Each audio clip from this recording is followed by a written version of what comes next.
Kidnap case ಸಂಬಂಧಪಟ್ಟಂತೆ H D Revanna ಅವರ arrest ಆಗಿರೋದ್ರ ಬಗ್ಗೆ ಮಾಹಿತಿ ಕೊಡ್ತಾ ಇದ್ವಿ. ಇನ್ನು ವಿಚಾರಣೆ ಯಾವ ಹಂತದಲ್ಲಿ ಸಾಗುತ್ತೆ ಅನ್ನೋದ್ರ ಬಗ್ಗೆ ಮಾಹಿತಿ ತಿಳಿಸ್ತಾ ಇದ್ವಿ. ರೇವಣ್ಣ ಬಂಧನದ ಮಧ್ಯೆ ಬೆಂಗಳೂರಿನಲ್ಲಿ ಅಮಿತ್ ಶಾ.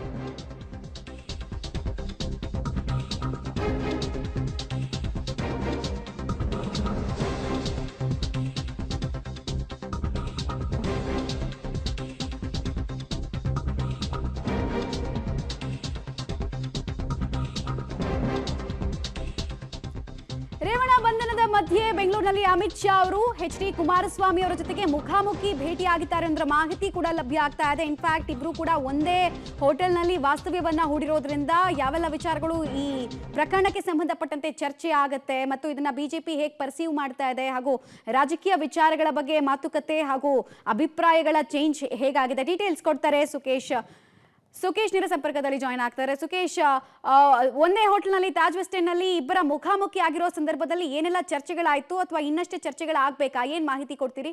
ಮಮತಾ, ಕೆಲವು ನಿಮಿಷಗಳ ಮೊದಲು ಕೇಂದ್ರ ಗೃಹ ಸಚಿವ ಅಮಿತ್ ಶಾ ಅವರು ಹೋಟೆಲ್ಗೆ ಬಂದಿದ್ದಾರೆ. ಅದೇ ಹೋಟೆಲ್ನಲ್ಲಿ ಮಧ್ಯಾಹ್ನದಿಂದ ಮಾಜಿ ಮುಖ್ಯಮಂತ್ರಿ ಕುಮಾರಸ್ವಾಮಿ ಅವರು ಜೆಡಿಎಸ್ನ ನಾಯಕರುಗಳ ಜೊತೆಗೆ ಇದ್ರು ಅನ್ನುವಂಥದ್ದು.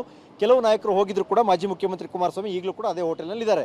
ಸಹಜವಾಗಿ ಎಲ್ಲ ಬೆಳವಣಿಗೆಗಳ ಮಧ್ಯದಲ್ಲಿ ಕೇಂದ್ರ ಗೃಹ ಸಚಿವ ಅಮಿತ್ ಶಾ ಅವರು ಬೆಂಗಳೂರಿಗೆ ಬಂದಿರೋದ್ರಿಂದ ಮತ್ತು ಮೈತ್ರಿಯ ಭಾಗವಾಗಿದ್ದರಿಂದ ಒಂದಷ್ಟು ಚರ್ಚೆಗಳು ನಡೀಬಹುದು ಅನ್ನುವಂತಹ ನಿರೀಕ್ಷೆ ಇರುವಂಥದ್ದು.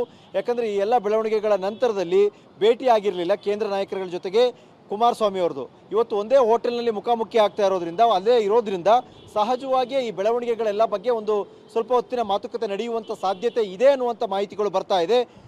ಇನ್ನೂ ಸ್ವಲ್ಪ ಸಮಯವನ್ನು ತೆಗೆದುಕೊಳ್ಬೋದು. ಯಾಕಂದರೆ ಈಗಷ್ಟೇ ಅವರು ಬಂದಿರೋದ್ರಿಂದ, ಅಮಿತ್ ಶಾ ಅವರು ಬಂದಿರೋದ್ರಿಂದ ಸಹಜವಾಗಿ ಕುಮಾರಸ್ವಾಮಿ ಅವ್ರನ್ನ ಭೇಟಿ ಏನಾದ್ರು ಅವಕಾಶ ಸಿಕ್ಕರೆ ಖಂಡಿತ ಭೇಟಿ ಮತ್ತು ಸಮಯವನ್ನು ಏನಾದ್ರು ಕೊಟ್ಟರೆ ಕುಮಾರಸ್ವಾಮಿ ಅವರಿಗೆ ಭೇಟಿ ಮತ್ತು ಮಾತುಕತೆ ನಡೆಯುವಂಥ ಸಾಧ್ಯತೆ ಹೆಚ್ಚಿದೆ ಅಂತ ಹೇಳಲಾಗ್ತದೆ. ಮಮತಾ, ರೈಟ್, ಧನ್ಯವಾದ ತಮ್ಮೆಲ್ಲ ಮಾಹಿತಿಗಾಗಿ ಸುಕೇಶ್. ಒಟ್ಟಿನಲ್ಲಿ ಇನ್ನೂ ಕೂಡ ಭೇಟಿ ಆಗಿಲ್ಲ, ಬಟ್ ಭೇಟಿಗೆ ಅವಕಾಶ ಸಿಕ್ಕರೆ ಡೆಫಿನೆಟ್ಲಿ ಇವತ್ತಿನ ಡೆವಲಪ್ಮೆಂಟು ಜೊತೆಗೆ ಈ ಪ್ರಕರಣ ಮುಂದೆ ಯಾವ ರೀತಿ ಆಗುತ್ತೆ ಹಾಗೂ ಮೈತ್ರಿಯ ಬಗ್ಗೆ ಇರುವಂತಹ ಸದ್ಯಕ್ಕೆ ಅನಿಶ್ಚಿತತೆ ಇದೆಯಲ್ಲ ಅದನ್ನು ಹೇಗೆ ಸರಿ ಮಾಡಿಸ್ಕೊಳ್ತಾರೆ, ಜೊತೆಗೆ ಎರಡನೇ ಹಂತದ ಲೋಕಸಭಾ ಚುನಾವಣೆ ವಿಚಾರದಲ್ಲಿ ಕೂಡ ಒಂದಷ್ಟು ಚರ್ಚೆಗಳಾಗಬಹುದು ಅನ್ನೋ ನಿರೀಕ್ಷೆ ಇದೆ. ನೋಡಬೇಕು ಯಾವ ರೀತಿ ಇದನ್ನು ಬಿಜೆಪಿ ಪರ್ಸೀವ್ ಮಾಡುತ್ತೆ, ಏನೆಲ್ಲ ಚರ್ಚೆಗಳಾಗುತ್ತೆ, ಚರ್ಚೆಗೆ ಅವಕಾಶ ಸಿಗುತ್ತಾ ಅಂತ ಹೇಳಿ. ಬಿಕಾಸ್ ಈಗಾಗಲೇ ಈ ಪ್ರಕರಣ ಬೆಳಕಿಗೆ ಬಂದಾಗ್ಲಿಂದ ಕೂಡ ಬಿಜೆಪಿ ತನ್ನನ್ನು ತಾನು ಇದರಲ್ಲಿ ಸಮರ್ಥನೆ ಮಾಡ್ಕೊಳ್ಳೋದು ಬಿಡಿ, ಡಿಸ್ಟೆನ್ಸನ್ನು ಯಾವ ಮಟ್ಟಿಗೆ ಇಟ್ಕೊಳ್ತಾ ಇದೆ ಅನ್ನೋದಕ್ಕೆ ಪದೇ ಪದೇ ಕ್ಲಾರಿಫಿಕೇಶನ್ ಅಮಿತ್ ಶಾ ಅವರು ಕೊಡ್ತಾನೆ ಇದ್ರು. ಇನ್ಫ್ಯಾಕ್ಟ್ ಅವಕಾಶ ಸಿಕ್ಕಾಗ, ಸಂದರ್ಭ ಸಿಕ್ಕಾಗಲೆಲ್ಲ ಕೊಡ್ತಾ ಇದ್ರು. ಹೀಗ ಕುತೂಹಲ ಇದೆ.